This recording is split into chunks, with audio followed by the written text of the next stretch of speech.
Magandang umaga po sa inyo lahat mga kababayan. Kumusta na kayo dyan? So nandito pa rin kami ngayon sa Sitio Sandonan. Dalawang araw na kami dito mga kababayan at dalawang gabi. Mamaya pa kami makabalik doon sa aming sariling mga bahay kasi ay maputik pa ang daan. Kailangan pang mainitan, mabilad ng araw ang lupa para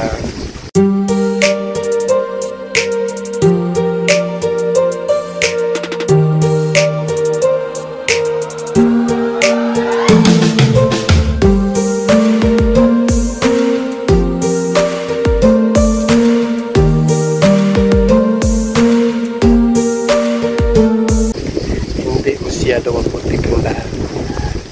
So ngayon ay nandito pa rin kami. So malamig din dito mga kababayan. Kasing lamig din sa aming lugar doon sa kabila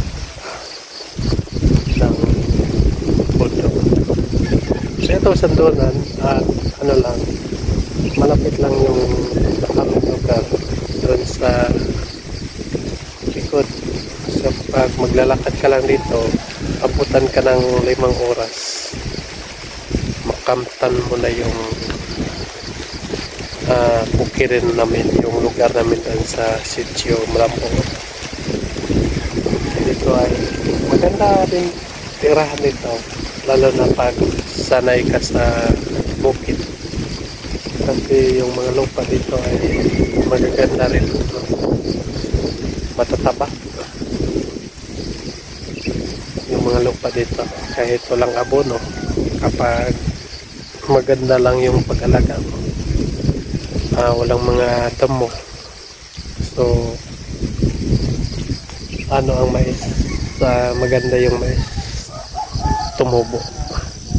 So mas maganda nga may abono, so makita mo yung kagandahan sa mga mais. So dito siguro mga alas 9 or alas 10 ay umalis na kami. So magpapaalam na kami dito sa Sitio Sandonan at sa susunod na sa magkakataon nga babalik naman din kami dito sa Sitio Sandonan. So panoorin nyo na lang yung mga kaganapan namin dito mga kababayan sa aming sa Pugong Biyahero nga sa Pugong Biyahero mga kababayan.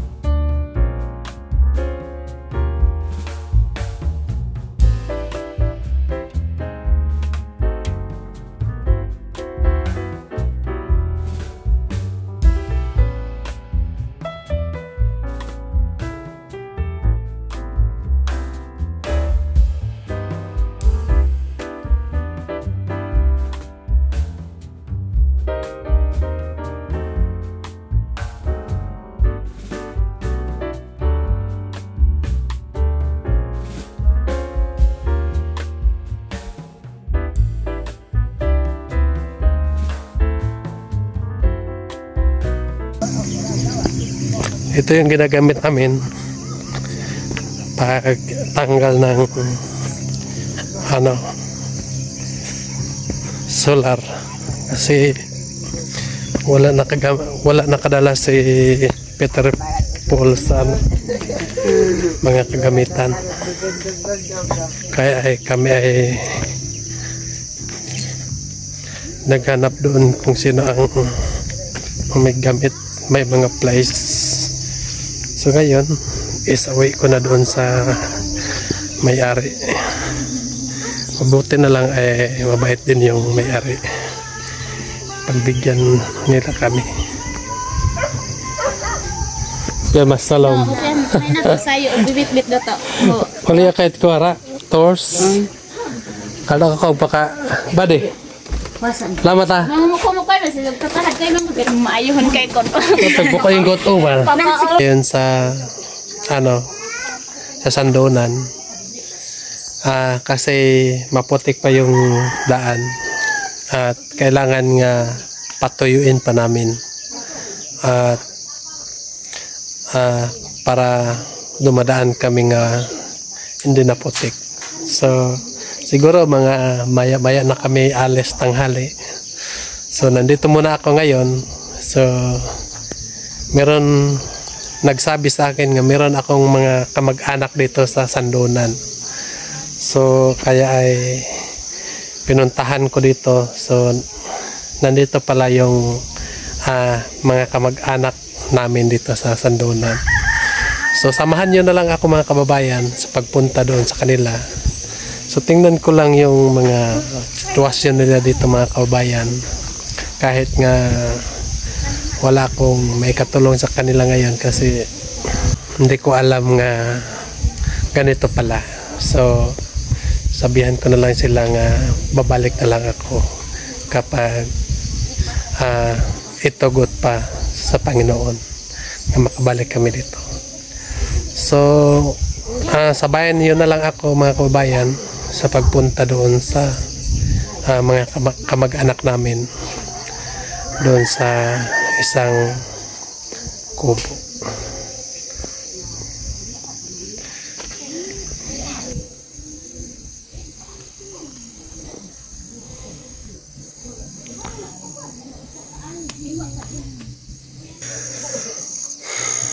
So puntahan ko na yung mga kamag-anak namin dito mga kababayan.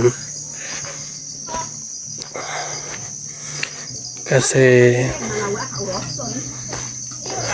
may matanda dito nga nagsasabi nga mga pinsan daw niya yung mama ko. So dito tayo sa bahay nga ito. So itong bahay ito ay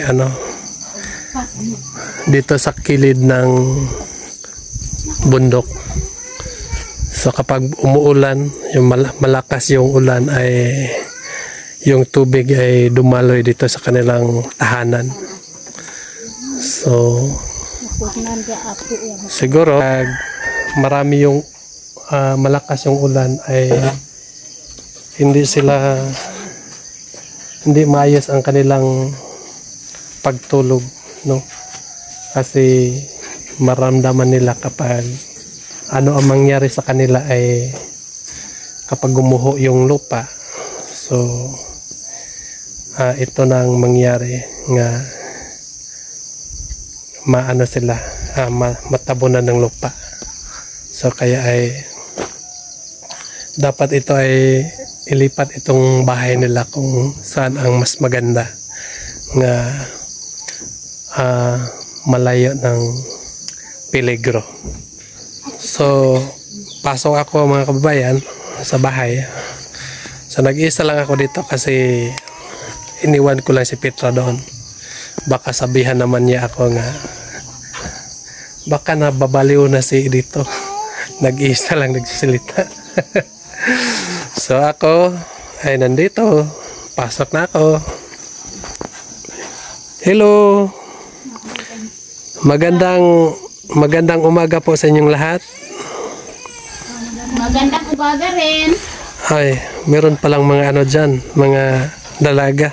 Of course. Andito sa loob. Pwede pumasok? Pwede. Pasok. Pasok. Saan? Dito sa bahay. Ito yung kanilang ito yung hagdanan namin nung bata pa ako mga kababayan, no? So pasok lang tayo dito. So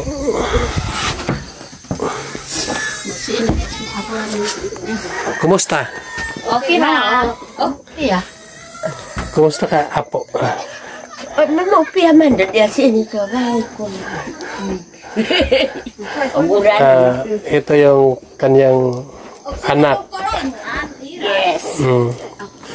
At saka ito yung pinsan ni ni Isit ng saan nakatira siya ngayon? Sa Saudi. Saudi. Oo.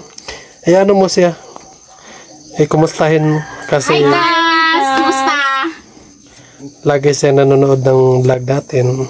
At marami din ang nanonood doon sa Saudi sa ating mga vlog. Hi. So, dito ako ngayon sa sa Sandonan. Sir. At ito yung mga pamangkin ko, di ba? Di ba, pamangkin? Yun nga sa Tagalog, pamangkin. Kumusta yung pamumuhay niyo dito? Kumusta ka pag-upo niyo kay? Maroot maiyak ako din ko upo. Kabay bayaran asog dog at timanon na mo apo ko na gabuyag adon ko na og kaya ng trabaho. Maroot pa wag jabawi po. Ano daw sabi? Yung kanyang buhay dito is mahirap. Tapos yung bahay niya sirang-sira.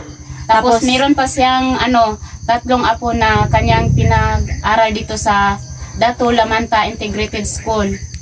So meron pala siyang pinag-aral. Oo, 3. Yung kanyang mga apo. So, yun, siya pang naghanap buhay. Kasi iniwanan na yun ng mama. Saan yung mama niya? Ay, may iba na rin pamilya po. So may iba na siyang minamahal. May iba na. Sana all. So, siya na ang nag-alaga sa kanyang mga apo. Nagtatrabaho, tapos nagtatanim ng gulay, kamote.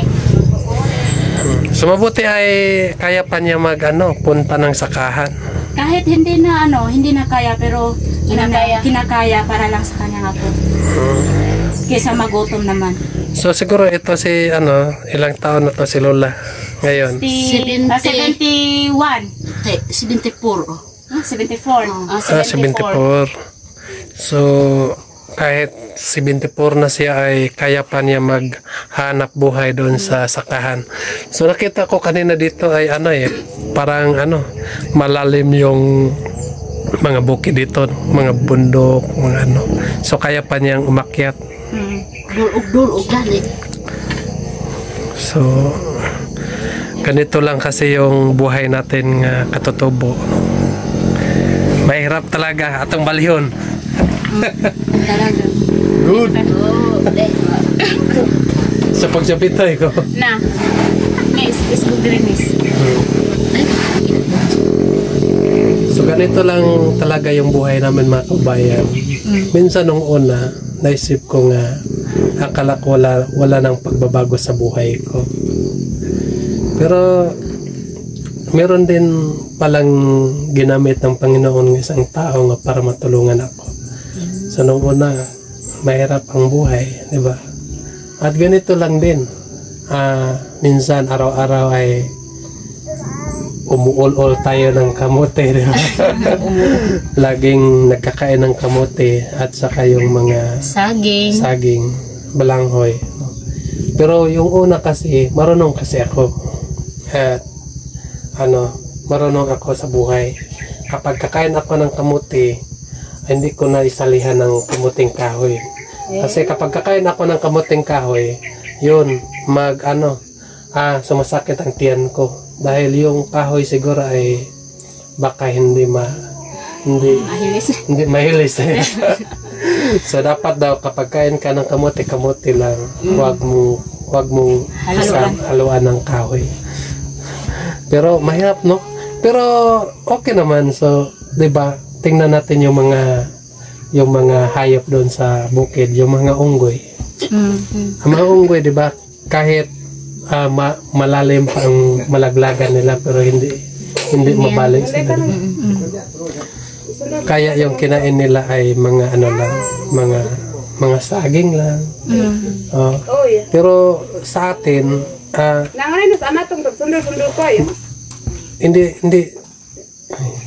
hindi tayo unggoy. Tao tayo. So hindi lang tayo magpakawala ng pag-asa. Diba? So habang may buhay pa. May pag-asa. May pag-asa pa. No? So, ngayon, ay ikaw naman, ano, kumusta ka na? Okay naman. Yung asawa mo ngayon, sa nasagap kong balita ay meron na siyang iba. Tapos kami, tapos buntis pa daw. Di kami dito, yung anak ko, ako lang ang nagtataguyod. Minsan humahanap ng sideline, yung nagkakaingin or yung magtatanim ng kamuti, parang may panggastos lang so, sa araw-araw. Tapos yung isa ko pang anak, ito, masakitin kasi ito eh. Kasi pagbuntis ko pa lang nito, overdue na. So, kailangan alagaan, tapos may vitamins or may maintenance. Kasi kung hindi, masyadong malubha yung kanyang karamdaman. Bakit? Anong nangyari? Bakit naghiwalay kayo sa asawa mo? It's complicated kasi yung biyanan ko, yung kapatid ng asawa ko at saka yung asawa niya ay walang gusto sa akin kasi isa daw akong tribo, walang utak, kahit isa pa akong ina, wala daw akong karapatang mapag-aral ko yung mga anak ko kasi wala daw akong utak. Yun ang sabi nila. So yung asawa ko, yung papa nitong mga anak ko, hindi kami nag-aaway. Kaso lang yung mga parents niya at saka yung kapatid niya ay hindi talaga gusto nila yung relasyon namin, kaya humantong sa ganito. Kaya nung last September 16, umuwi kami dito sa Sandunan para maghanap buhay na lang kasi meron naman kaming dito area na pwede yung pagtrabahuan. So, tapos hindi na siya bumalik dito. Ay yung balita ko ngayon ay andoon na daw siya sa Cagayan, meron ng ka-live-in. Meron ng ibang natututunan. Tapos yung anak niya 1 year and 1 month na, ni masking piso, masking bigas, walang suporta. Wala siya nagbigay sa iyo? Hindi siya nagbibigay. Walang kontak. Yung yung sagip ko lang mga balita ay ako yung may yung kasalanan. Ikaw yung may kasalanan? Kasalanan kasi hindi ako sumama sa kanya. So ano na ang dapat mong gagawin ngayon? Sa ngayon, yung ang paghanap buhay mo ay yun lang, magsasaka, magtatanim ng gulay, kamuti, saging, minsan nag-sideline ng uling. Yung mag-uuling, tapos yung tinatawag namin dito na maghurnal, or merong magpatrabaho sa kapitbahay, 250 yung isang araw. Minsan sa isang buwan, meron lang 2 araw na meron kang trabaho. So, marunong ka pala mag-uling. Sa buhay natin, kailangan natin matutunan, no? Yung kahit meron ka pang pinag-aralan, yung makaranas ka ng ganitong experience. So, bumalik ka talaga ng kung saan ka gagaling, kung saan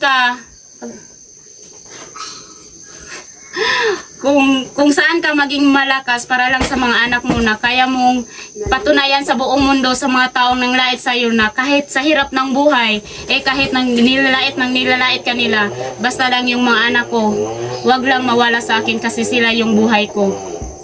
Tama po. So kahit minsan nahihirapan tayo, kailangan natin tiisin alang-alang sa mga bata.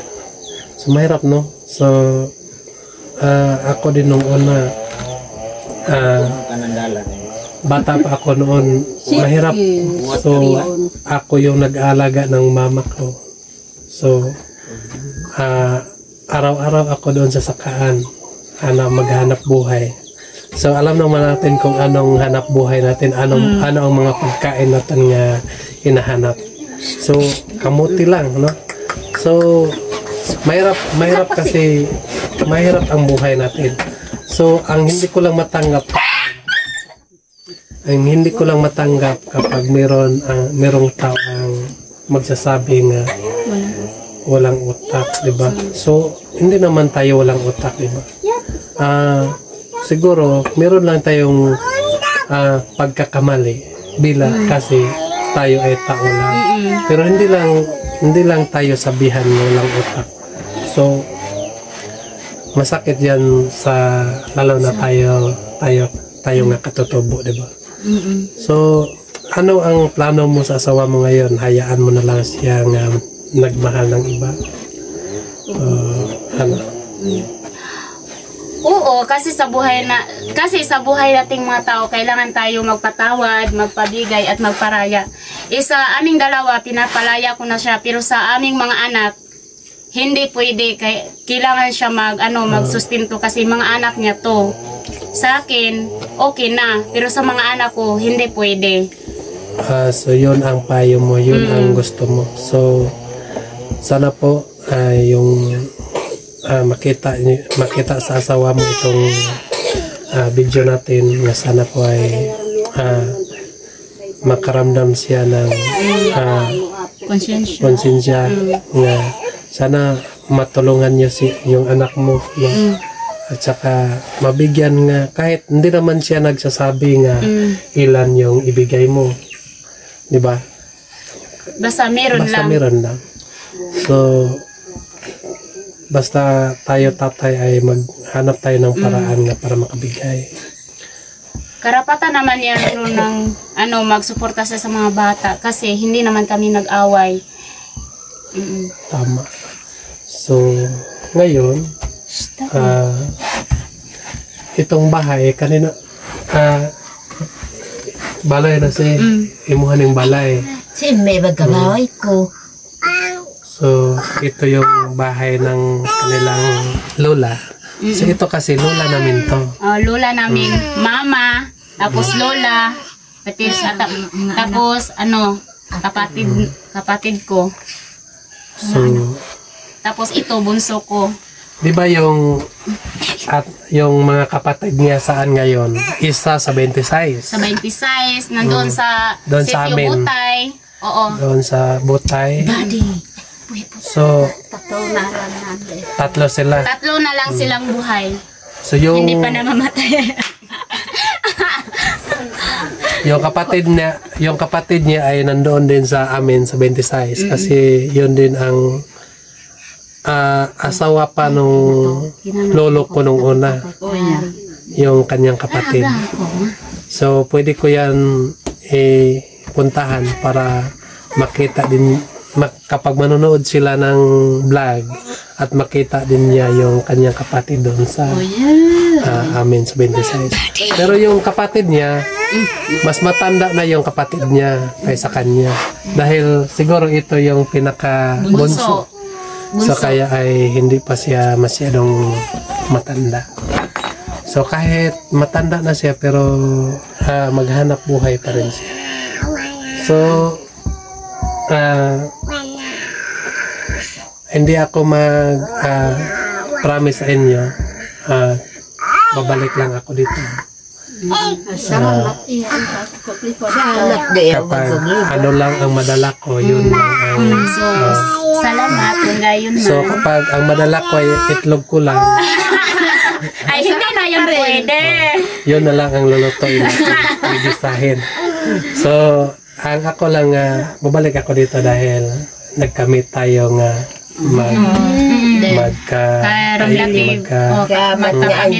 magkapamilya. At pwede lang tayo magpunta dito, maghanda-handa, magkain-kain, di ba? So, chika-chika. So, alam naman natin lahat nga mga kamag-anak lang tayo, di ba? So, yung mama ko at saka yung, di ba? Yung asa inoy ko to, ko ikontono, First cousin din. first cousin daw. Yung mama ko at yung mama niya ay, yung mama ko at Si Lola. first cousin daw sila. Opo. So, talagang kami-kami. Pero, tingnan mo, nagkaiba lang kami ng mga mukha. Kasi, Breeding. Hindi naman po kami karabaw. So, kaya nagkaiba kami ng mukha. So, ang ako lang ay balik lang ako dito. At meron naman tayo mga radyo, mga Uber. Tatawag lang ako nga. Magsabi lang ako nga, sunduin nyo dito lang ako. Salamat. At itong scene ay ito. Hindi pa ito tumutulo. Tingnan natin. Butas na. Ay, butas na. Down man o sika. Nagpawag ko niya ang nabagtatala pagod ampo. Mga ilang scene yung kasya dito. 12. Anim. Kay. 12. Barat sana na sa kusina. Anong sukat? 12. 10 all. 10-8. 10 all. Ang chika. 10 kakalayakan na. So, Cheese yan. balik ako dito at dadalhan ko kayo ng scene. Ako yung magkakaw ka pa rin sliding ko. Para hindi na mabasa si Lola, di ba? Of course. Siguro na lang natin si Lola kasi Si Amat na iya. para hindi siya matutuyuan. Ay nagi.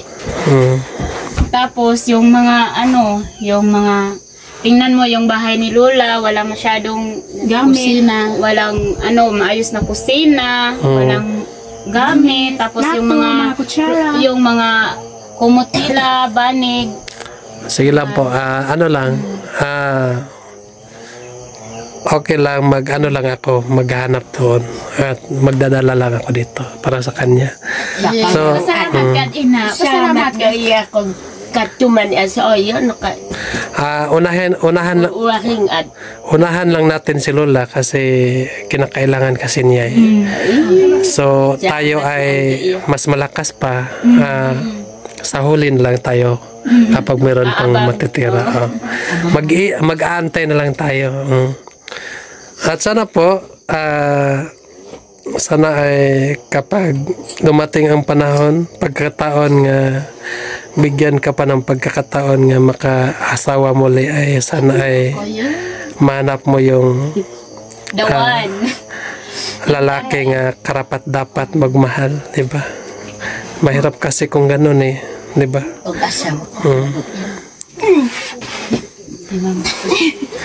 Hindi mag-record.